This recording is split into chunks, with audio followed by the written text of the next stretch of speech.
नमस्ते सबैजनालाई र आजको पेडियाट्रिक अवेरनेस जुन हाम्रो टपिक छ त्यो चाहिँ सिम्पल फेब्रुअरी सिजर र यो टपिक किन इम्पोर्टेन्ट छ भने धेरै जसो बच्चाहरूमा होइन ज्वरो आएर जुन झट्का लाग्ने हुन्छ अनि बच्चाको मम्मी र बुवाहरूलाई थाहा हुँदैन, प्यारेन्ट्सलाई अवेरनेस हुँदैन यसको बारेमा र उनीहरूले ठुलो रोग लिने गर्छ यसलाई।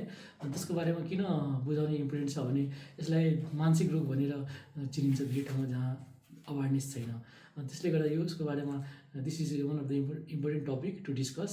त्यसरी अब ज्वरो आएपछि जुन झट्का आउँछ बच्चाहरूमा त्यो मोस्ट कमनली आउने भनेको 6 महिनादेखि 5 वर्षको बच्चाहरूमा आउँछ।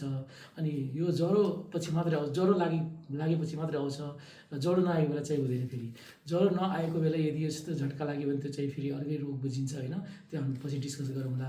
तर अहिले चाहिँ ज्वरो लागेर आउने जुन झट्का हुन्छ 6 महिनादेखि 5 वर्षको बच्चामा त्यो चाहिँ त्यसलाई सिम्पल फेब्रुअरी सिजर अथवा ज्वरो लागेर आउने झट्का हुन्छ, जुन मैले पछाडि यहाँ बोर्डमा पनि लेखेको छु, त्यो पनि हेर्नु होला यस्तो बुझ्न गाह्रो भयो भने।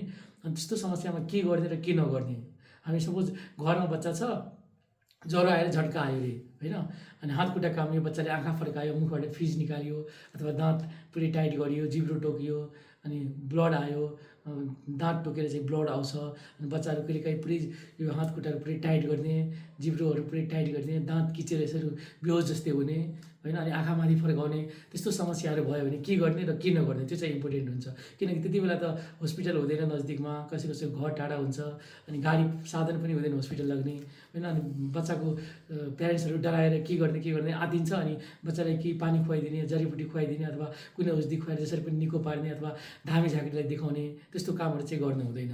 अब पहिला के गर्नु हुँदैन अनि के गर्नुपर्छ त्यो चाहिँ भन्छु म। सबभन्दा पहिला के नगर्ने, यदि बच्चालाई ज्वरो आएछ होइन, झट्का आयो भने के नगर्ने चाहिँ उसलाई सुरुमा केही मुखबाट केही खुवाउनु हुँदैन, बच्चालाई पानी खुवाउने अथवा अरू कुनै दबाईहरू केही त्यति बेला दिनु हुँदैन।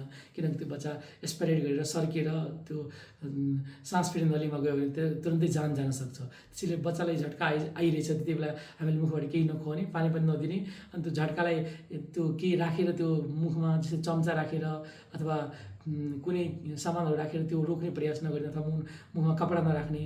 जुन बच्चाले यस्तो झट्का गरेर यो दाँत जुन किचिरे हुन्छ, त्यो मान्छेहरूले गाउँघरका मान्छेहरूले दाँतमा त्यो चम्चा राखेर अथवा केही राखेर जुन सामान हुन्छ त्यो राखेर रोक्ने प्रयास गर्छ, त्यो चाहिँ राख्नु हुँदैन, त्यसले झन् खराबी गर्छ बच्चालाई। अनि झट्कालाई रोक्ने प्रयास गर्नु हुँदैन, जुन समातेर हामी रोक्न खोज्छौँ, यो बच्चाहरू झट्का गरिरहेको हुन्छ, यस्तो गरिरहेको हुन्छ, अनि हामी रोक्न प्रयास गर्छौँ, त्यो पनि गर्नु हुँदैन।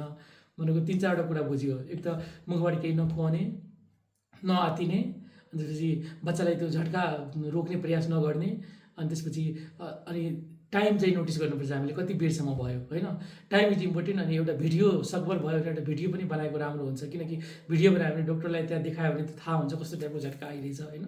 बरु भिडियो बनाएर राख्ने, अनि तुरन्तै केही गर्ने अथवा तुरन्तै दौडेर हस्पिटल लग्ने, केही गाह्रो भयो भनेर त्यस्तो आँतिनु परेन। किनकि ज्वरो लागेर झट्का आउँछ त्यो धेरै ठुलो समस्या होइन, किनकि त्यो ज्वरो गएपछि आफै त्यो झट्का पनि हराएर जान्छ होइन, त्यो ठुलो रोग पनि होइन। अनि त्यसैले धेरै आतिनु पनि परेन। अब के गर्ने त होइन, जस्तै अब बच्चालाई अब लेफ्ट रिकभरी पोजिसन भन्छ भने लेफ्ट ल्याटरल पोजिसन उनको देब्रे साइडमा पल्टाएर अनि बच्चालाई कोल्टो फेरेर अनि सुताउने, मुखबाट केही नखुवाउने होइन, अनि त्यसपछि टाइम नोटिस गर्ने, अनि भिडियो बनाउने बरु होइन। अनि कति मिनटको हो, किनकि 1 to 5 मिनटसम्म अब जुन हुन्छ हाम्रो नर्मली भयो त्यो 5 मिनट क्रस भयो भने त्यो चाहिँ अलिक डेन्जर जोनतिर जान्छ, किनकि त्यति बेला ब्रेनमा अब ब्लड सप्लाई हुँदैन, अक्सिजन सप्लाई हुँदैन राम्रोसँग, त्यसले गर्दा ब्रेन ड्यामेजहरू पछि हुने चान्स हुन्छ यदि मोर देन 5 मिनटसम्म भयो भने होइन। मोर देन 5 मिनटसम्म भएन भने त्यो चाहिँ त्यस्तो डेन्जर जोन भएन, त्यस्तो आतिएर तुरन्तै हस्पिटल पनि लगाउनु जरुरी छैन। पछि अब बच्चाले अब 24 घन्टाभित्र 2-3 चोटि झट्का आयो भने, ज्वरो पनि कम भए छैन भने, अनि त्यसपछि चाहिँ हामीले हस्पिटल लगेर त्यसको इलाज गराउनुपर्छ। अनि के कारणले झट्का आइरहेछ, जस्तै अब ज्वरो के कारणले आयो उसलाई, कि निमोनिया भएछ कि रेस्पिरेटरी ट्र्याक्ट अर्को कुनै इन्फेक्सन भएछ कि डायरिया भएछ कि पिसाबमा कुनै इन्फेक्सन भएर त्यसलाई युरिनरी ट्र्याक्ट इन्फेक्सन भन्छ, त्यो भएर भएको हो कि कुनै भ्याक्सिन लगाएर बच्चाहरूले भ्याक्सिन लगाएको बेला हुनसक्छ, भ्याक्सिन लगाएर त्यो सिम्पल फेब्रुअरी सिजर हुनसक्छ भ्याक्सिन रिलेटेड, अथवा कुनै फ्यामिलियल हुन्छ, फ्यामिलीमै कसैलाई अब सिम्पल फेब्रुअरी सिजरको हिस्ट्री छ भने बच्चाको अरू बच्चाहरूलाई छ कि बुवालाई थियो कि पहिला, कि मम्मीलाई थियो कि, अथवा कुनै जेनेटिक इन्भल्भमेन्ट हुन्छ, जस्तै सोडियम क्लोराइड SCN1 जिन म्युटेसन भएर पनि हुनसक्छ होइन। त्यो कुराहरू चाहिँ अब हामीले हस्पिटल ल्याएपछि सोध्न मिल्छ होइन। तर तपाईँहरूले त्यस्तो नआतिएर एकैचोटि हस्पिटल ल्याउनुपर्छ, अनि बच्चालाई त्यो छाडी जस्तो आयो भनेर त्यसरी सोच्नु हुँदैन। अनि यो ब्रेनको चाहिँ रोग ठुलो चाहिँ रोग होइन, त्यो पनि बुझ्नुपर्छ।